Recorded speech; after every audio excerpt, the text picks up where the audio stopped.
Dawn of War is probably my favorite RTS game next to Halo Wars and Five Nights at Freddy's, but the game is just too easy. Even on the hardest difficulty, it's not challenging enough, and playing online is a whole nother story. So how do I make the game harder?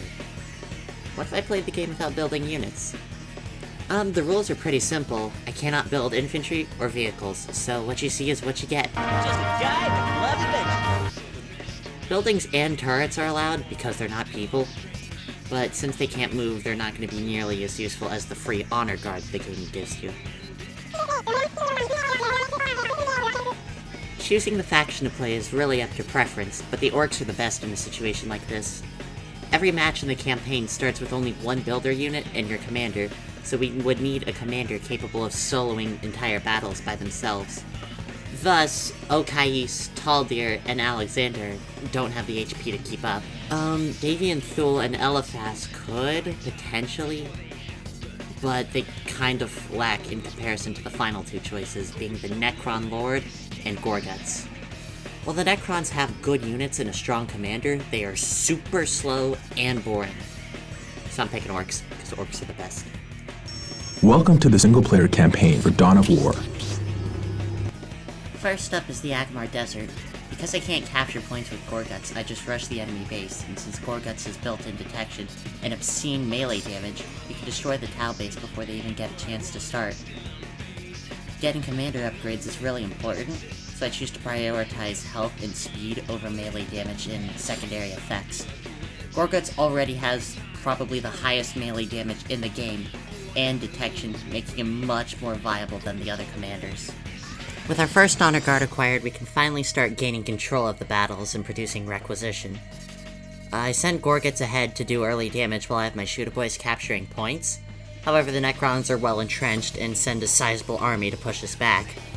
After wave upon wave of attack, we end up finishing our research trees and build enough wall banners until eventually we can seize the upper hand and push the Necrons back, establishing a second base, and eventually finishing them off. The next map is very small, meaning we can simply rush down the enemies before they have time to set up and be done with it in less than 2 minutes. We don't even get our buildings built, that's how quick it goes. This mission is really easy since the spawn points are set, so you can be done with this mission in minutes. Afterwards, we set our sights on the Erie's Badlands to grab the Fury bonus, which doubles our speed in taking provinces, making us have to play less defense missions, which can get really repetitive in the late game. With the simple task of destroying Necrons, the mission is really simple. With the ability to attack any province we want, I end up taking a lot more spaces for honor guards, but nothing interesting happens, so I'm just gonna quickly cover them here.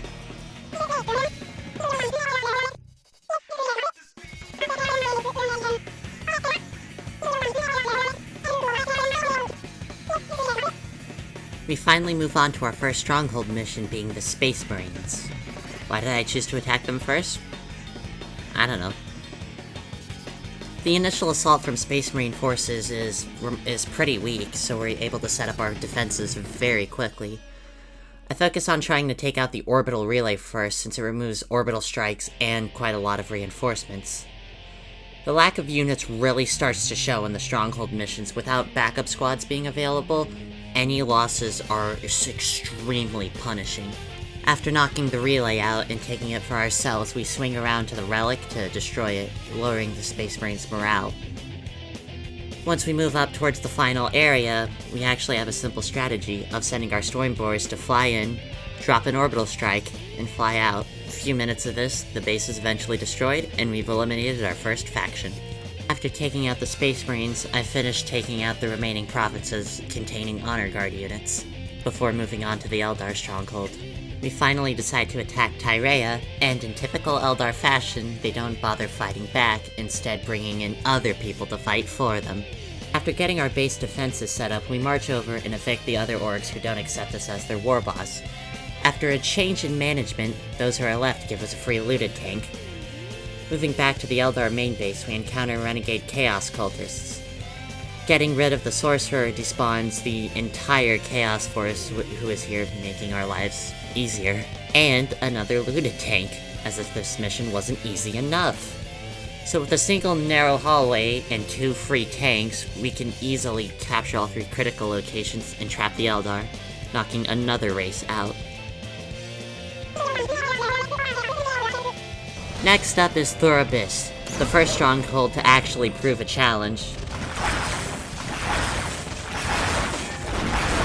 With a devastating assault on our forces as soon as we arrive. Once we set up and start pushing outwards, we encounter surprisingly little resistance for the majority of the mission.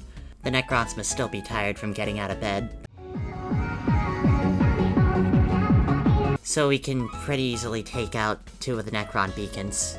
Taking the mission's relic is surprisingly easy. So I decide to set up a secondary base as a checkpoint. Now, normally in the mission, you're intended to walk through this path and take out the 2 remaining Necron beacons. But... Our path was set by the travel agency. That's for schoolgirls. Now here's a route with some chest hair. they kind of forgot to install a backdoor lock. How did you get past security? His fortress is impenetrable. Door was unlocked. Son of a bitch! So after sneaking in and building another base, we can plant the bomb and... Run for your life! Looks like chaos. You sure chaos is here? This is the Shrine of Chaos. Fighting Chaos is next, and the initial assault on our forces is brutal, killing multiple units before we're even set up. Even after we're set up, we're still constantly attacked by cultists and defilers, requiring the base to have constant attention on it. And with the blood pulses, I really do not have time to send my forces together. So I decide to send my high health units, being Gorguts and my Knob Squad, out to destroy most of the buildings while I defend my HQ from the other attacks. After we eventually get to shut off the blood pulse and clear out the rest of the mission, we mobilize our army to go kill the Chaos sorcerer who's holding some of our boys prisoner.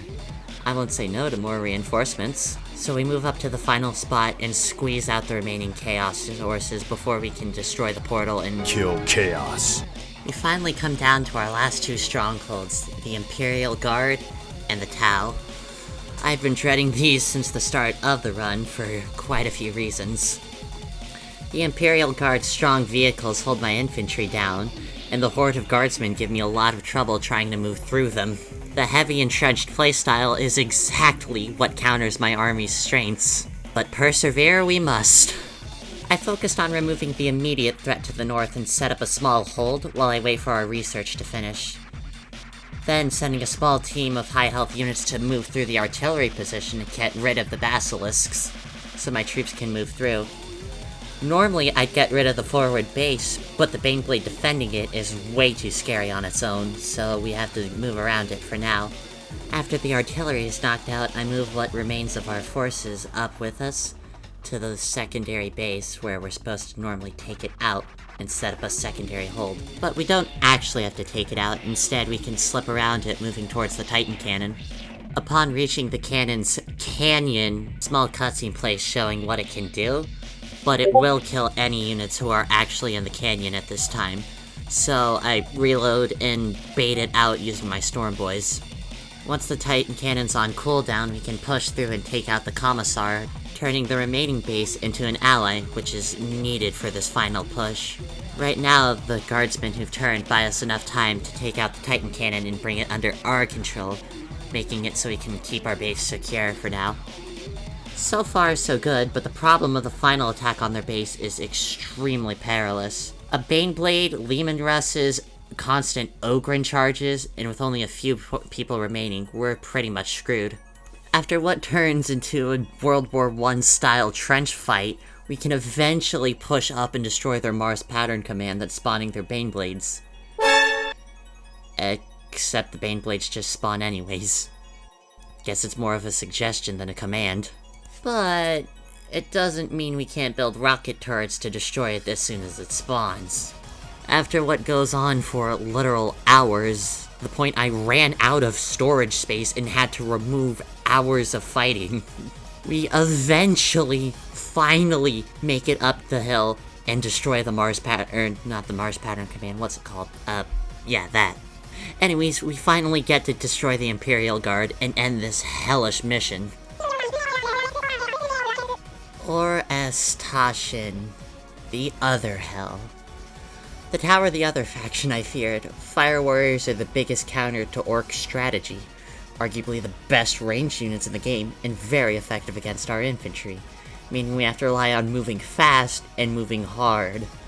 Starting the mission, we're already under heavy fire, and after fighting for only a few minutes, we've lost several units. We don't even get time to secure a proper foothold.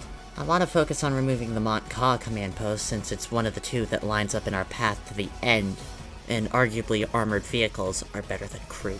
Pushing forwards, we find a small outpost that's in our way, and even still it's very dangerous compared to the other races. Eventually though, we are able to get it cleared out and keep moving on till we find a nice hill that sets up a great base spot. It's actually in the perfect location since we can set up turrets to shoot at the dinosaurs below us. Good thing we built up our second base because our starting base is already razed to the ground.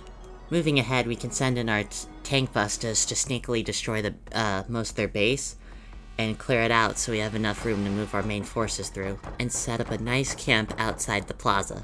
Actually getting into the plaza is a whole another story. Even trying to walk up the stairs and our units just get shot dead almost instantly. So I set up tons of saves here. Even my tank busters get detected, meaning we have to figure out a nice strategy to work here. Eventually, I come to the conclusion of this strategy. Sending Gorguts in, killing whatever I can, and then running out towards my Mad Dog to heal and repeat. Even still, it takes a long time, but not quite as long as the Imperial Guard stronghold. So eventually, we're able to thin out the herds, catch the Ethereal, and prove that I can beat Dark Crusade without building a single infantry unit. This run was hell to record, and even still, I really would not recommend playing it this way. Just build units, and don't do what I do, please. All back, now!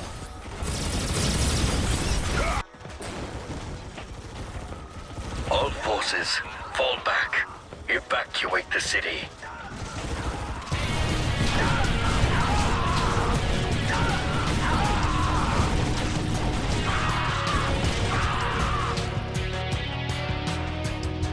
We will return, Arnell, to Tau for burial. There is nothing left for us here.